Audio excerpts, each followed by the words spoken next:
surname and your designation? Lilia Jorover is my name, the Chief Executive Officer with Uganda Tourism Board. Meetings Africa has been one of the events that Uganda has been participating in, and it has been an avenue of connecting, engaging with the different players in the business tourism industry, and to us as Uganda, it has been very, very beneficial. We have uh, we have um, we have increased our network within Africa and outside Africa, and this is bringing more business to Uganda. And we're very excited that South Africa offers this opportunity for all of us, especially in Africa, which makes it a lot easier for us to actually get to meet each other face to face and get to do business together. And to me, I would say it has been a wonderful opportunity for us as Uganda. The content? Well, I definitely believe accessibility, the coordination has been one of the biggest challenges, and we are all working together under the African Union to try and overcome this, but also through different collaborations. One of those definitely is the air connectivity, which has been a challenge, airspace regulations, and so on. And I think the discussion is really at a very interesting point that we are almost getting there to open up the airspace to all of us as Africa. Visa has been another one. It's more difficult to get visa to travel to some of the African countries as opposed to even traveling outside Africa. And this is also at a very interesting stage that we are all as Africans are beginning to see that these are necessities that we must put in place. We must overcome these challenges for us to increase trade, to increase travel and tourism development and business within the continent. So it's an exciting time, and I think there's more buy-in at the political level. So we really believe that in the next 1 2 years, we should see changes to this that will encourage more business within the continent, more accessibility within the continent, more travel, and that means more business for everyone. Uganda is very blessed to have lots of offerings in terms of attraction to travelers, not just limited to primates. We have 10 national parks, 12 wildlife reserves, 12 community wildlife reserves. Now, those are all gazetted areas for conservation of wildlife. We have we have 4 national parks that have primates. The two key ones is uh, the mountain gorilla habitats are in 2 of our national parks, Windy Impenetrable National Park, Mugahinga Gorilla National Park. Those are the 2 national parks with the mountain gorillas. But we have 4 others with the chimpanzees. We have Masishon Falls National Park in Budongo Forest. We have Semliki National Park, Semliki Wildlife Reserve, and Kiwali National Park. These are the primate ones. But outside of those primate national parks and wildlife reserves, we have a number of other wildlife offerings. We have birds. For those who love birds, Uganda has 50% of what Africa as a continent has to offer in terms of the identified recorded bird species. And that is a representation of 11% of what the world has. You will be able to see that in Uganda.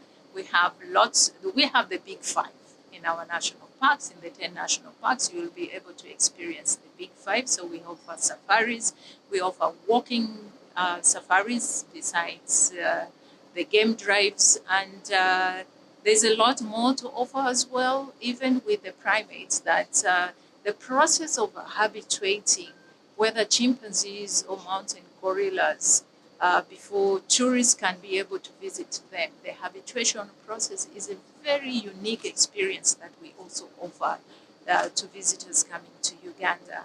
And there are boat cruises because in Queen Elizabeth, Lake Mburo, Massishon Falls, we have boat cruises where you, even from the boat, you will be able to experience the different wildlife and the sunset, the sunrise.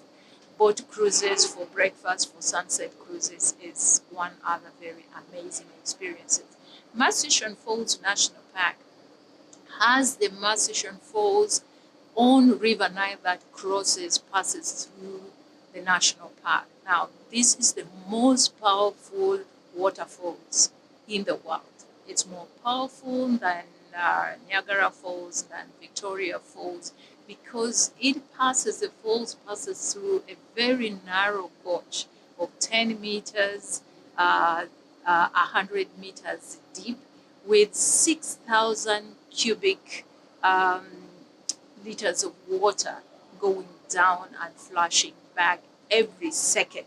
So that makes it the most powerful waterfalls in the world. Again, these are different experiences that you can actually have in our national parks beyond just the game viewing.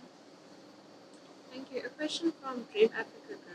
How is the Ugandan Tourism Board working to ensure that local communities within Uganda are benefiting from tourism?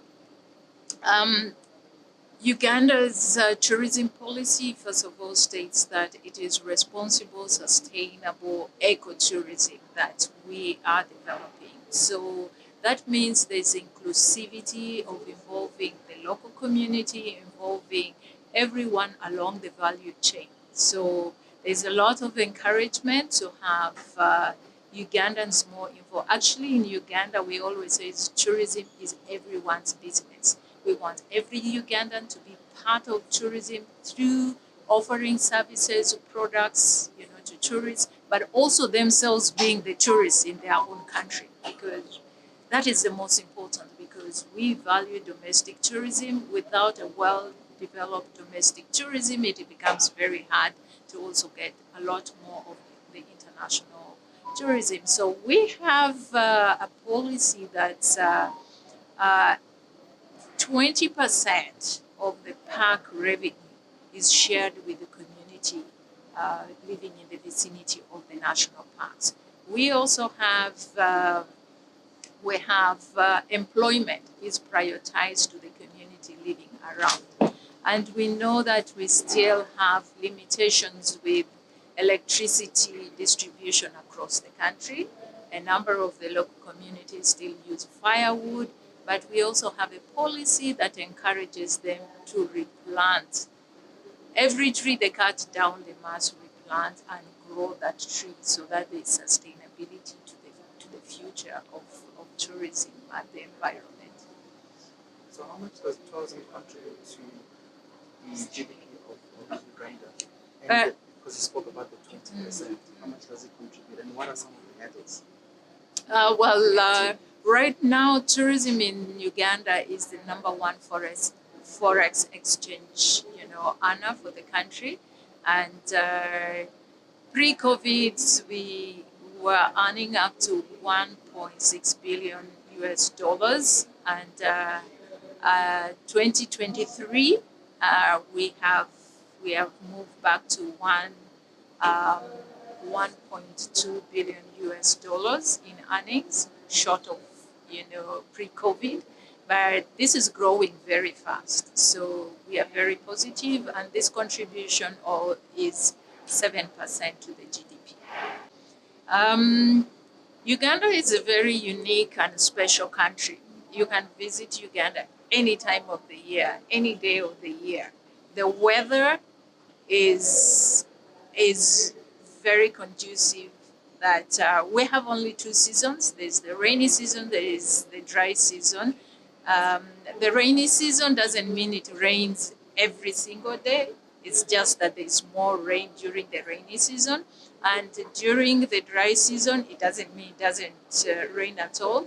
It rains as well, but not as much as during the rainy season. So we do. There are a number of things that the government and especially Uganda Tourism Board is putting in place to promote the destination. attending expos as Meetings Africa, um, World Travel Markets, and so many others are one of the strategies. Working with the media is one of our strategies. Working with the influencers, production of documentaries and films is another one.